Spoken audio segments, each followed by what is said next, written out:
तमिलनाडु में के अन्नामलाई और भाजपा की राह अलग हो गई है। अन्नामलाई का इस्तीफा भाजपा ने मंजूर कर लिया है और भाजपा से अलग होते ही अन्नामलाई ने हुंकार भरी कि उनका संगठन अगली बार तमिलनाडु का चुनाव लड़ेगा। इतना ही नहीं, उन्होंने ये भी कहा है कि उनके और भाजपा के बीच पिछले 18 महीने से मतभेद थे। अन्नामलाई तमिलनाडु में भाजपा के पूर्व चीफ रह चुके हैं। अन्नामलाई ने आज यानी कि शुक्रवार को आधिकारिक तौर पर भाजपा छोड़ने और एक नए राजनीतिक संगठन वी द लीडर्स शुरू करने की घोषणा की है। उन्होंने कहा है कि संगठन तमिलनाडु में अगला विधानसभा चुनाव लड़ेगा। नमस्कार, मैं हूं आकांक्षा और आप देख रहे हैं न्यूज 18 का डिजिटल प्लेटफॉर्म। एक वीडियो संदेश में के अन्नामलाई ने कहा कि उनका यह फैसला उस मिशन को आगे बढ़ाने की इच्छा से प्रेरित है जिसने उन्हें शुरू में सार्वजनिक जीवन में आने के लिए प्रेरित किया था। उन्होंने कहा कि वो तमिलनाडु में सकारात्मक बदलाव लाने और लोगों के जीवन को बेहतर बनाने के लिए भाजपा में शामिल हुए थे, लेकिन अब उन्होंने एक अलग राजनीतिक रास्ता चुना है।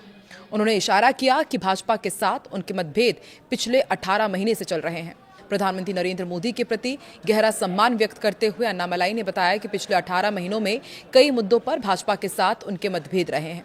उन्होंने अपनी पुरानी बात फिर दोहराई कि भाजपा को 2026 का तमिलनाडु विधानसभा चुनाव अकेले लड़ना चाहिए था और ऑल इंडिया अन्ना द्रविड़ मुन्नेत्र कड़गम यानी कि AIADMK के साथ गठबंधन को लेकर अपने मतभेदों की ओर उन्होंने इशारा किया और कहा कि वो पार्टी के लिए कोई समस्या नहीं बनना चाहते थे और इसलिए उन्होंने आगे बढ़ने का फैसला किया।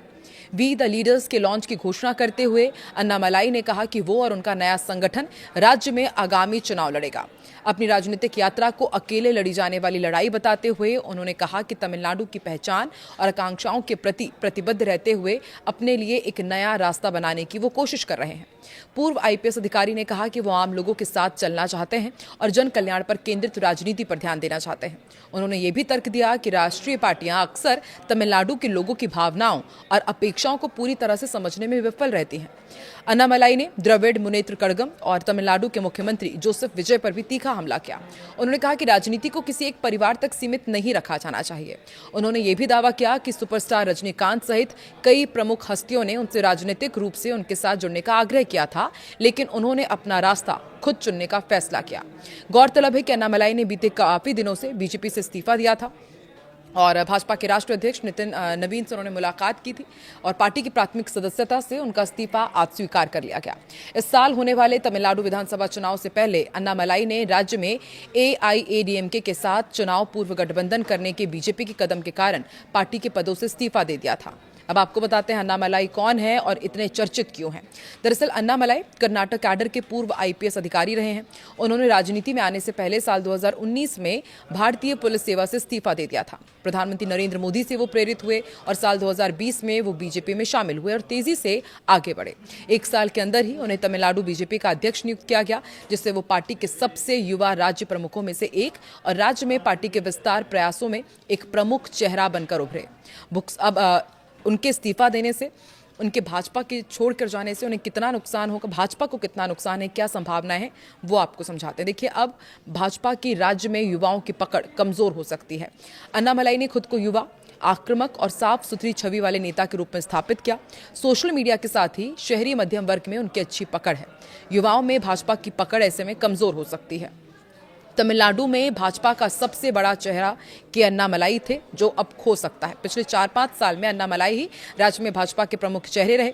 उनके बाद वैसी लोकप्रियता वाला दूसरा नेता फिलहाल नजर नहीं आ रहा है। DMK विरोधी वोटों का बिखराव भी हो सकता है। अन्नामलाई DMK के सबसे मुखर आलोचक रहे हैं। उनके हटने से विपक्षी राजनीति में भाजपा की धार कुछ कमजोर पड़ सकती है, लेकिन नुकसान सीमित भी रह सकता है। दो वजह भाजपा का वोट पूरी तरह अन्नामलाई पर निर्भर नहीं है। तमिलनाडु में भाजपा का एक हिस्सा प्रधानमंत्री नरेंद्र मोदी की लोकप्रियता के आधार पर भी वोट करता है। NDA गठबंधन सहारा दे सकता है, ये भी जानकारी मिल रही है। AIADMK जैसे सहयोगी दल अब भाजपा का संगठनात्मक नुकसान कुछ हद तक संतुलित कर सकते हैं। अन्नामलाई ने 25 अगस्त 2020 को बीजेपी ज्वाइन की थी। उस समय वो कर्नाटक कैडर के पूर्व IPS अधिकारी थे। पार्टी में शामिल होने के तुरंत बाद तमिलनाडु बीजेपी का उपाध्यक्ष उन्हें बनाया गया। फिर साल 2021 को उन्हें तमिलनाडु बीजेपी का प्रदेश अध्यक्ष नियुक्त किया गया। अप्रैल 2025 तक वो इस पद पर रहे। तमिलनाडु में बीजेपी के संगठन को बूथ स्तर तक मजबूत करने का उन्होंने अभियान भी चलाया। एन मन एन मक्कन मेरी धरती मेरे लोग यात्रा निकाली, जिसके जरिए राज्य भर में उन्होंने जनसंपर्क किया और फिर 2021 विधानसभा चुनाव में अरवा कुरिची सीट से चुनाव लड़ा, लेकिन वो हार गए। डीएमके सरकार के खिलाफ भ्रष्टाचार और कानून व्यवस्था के मुद्दों को उन्होंने लगातार उठाया। 2024 लोकसभा चुनाव में कोयंबटूर सीट से भी उन्होंने चुनाव लड़ा, लेकिन ये चुनाव भी वो हार गए।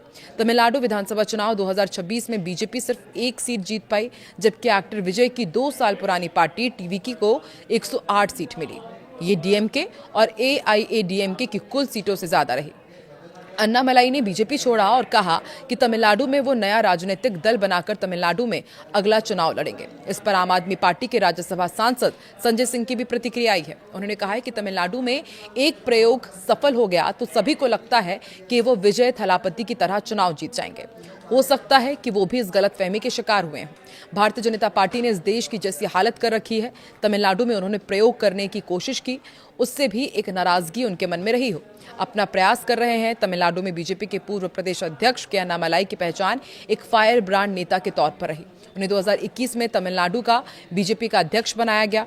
उन्होंने आईपीएस अधिकारी के तौर पर कर्नाटक में सेवा दी थी। साल 2019 में नौकरी से इस्तीफा देकर वी द लीडर्स फाउंडेशन नाम एनजीओ उन्होंने शुरू किया था और उसके बाद साल 2020 में वो बीजेपी में शामिल हुए थे। बताया जा रहा है कि विधानसभा चुनाव में एआईएडीएमके के गठबंधन के पक्ष में वो नहीं थे। बावजूद इसके गठबंधन हुआ, पार्टी हारी और अब कि अन्नामलाई का पहला लक्ष्य है कि अब वो नई पार्टी बना रहे हैं तो उसी से चुनाव लड़ें। चुनाव 5 साल बाद है। युवा वोटर्स को वो जोड़ेंगे और अपनी नई टीम बनाएंगे। तमिल वोटर्स पर नजर रखेंगे और तमिल राजनीति करेंगे। उन्होंने ये भी ऐलान किया कि वो किसी भी गठबंधन के साथ नहीं जुड़ेंगे। तो अब के अन्नामलाई और भाजपा की राहें जुदा हो गई हैं।